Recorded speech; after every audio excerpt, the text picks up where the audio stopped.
انا بحضرتك يا فندم. طبعا شرفتنا في الملتقى، وحضرتك طبعا من غير اي حاجه اضافه قويه جدا للملتقى. اتعرف بحضرتك؟ انا دكتور عبد الرحمن منسي، CHRO شركه ازرق. احب اعرف راي حضرتك عموما في الملتقى. هو بجد الدلتا عموما كانت محتاجه الملتقى زي ده اول حاجه. طبعا انا بشكر كل القائمين على الملتقى، لان فعلا في ناس كتير جدا بتبقى جايه مش عارفه هم جايين انترفيو مثلا ليه.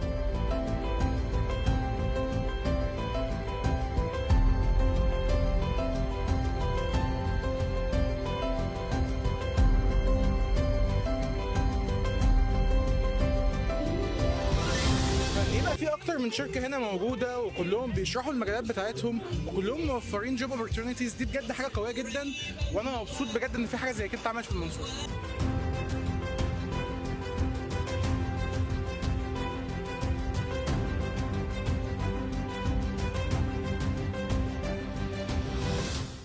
بجد زي ما انا بقول، احنا دلوقتي في خلال 7 شهور بقينا 220 موظف.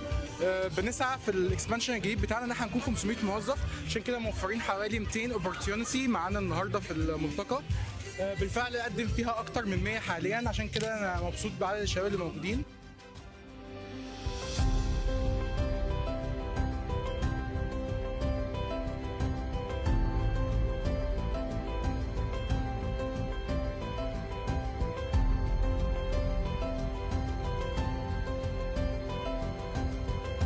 بنشتغل في الميديا باينج، الاي سي او، الفيديو اديتنج، الماركتنج بشكل عام بكل مجالاته، السيلز، الكاستمر سيرفيس، وكل دي مجالات موجوده عندنا النهارده في الجوب اوبورتيونيتيز، ومستنيين كل الشباب اللي تيجي تقدم معانا. الف مبروك على نجاح الملتقى، واتمنى تحققوا هدفكم من الملتقى برضه. باذن الله، شكرا جدا.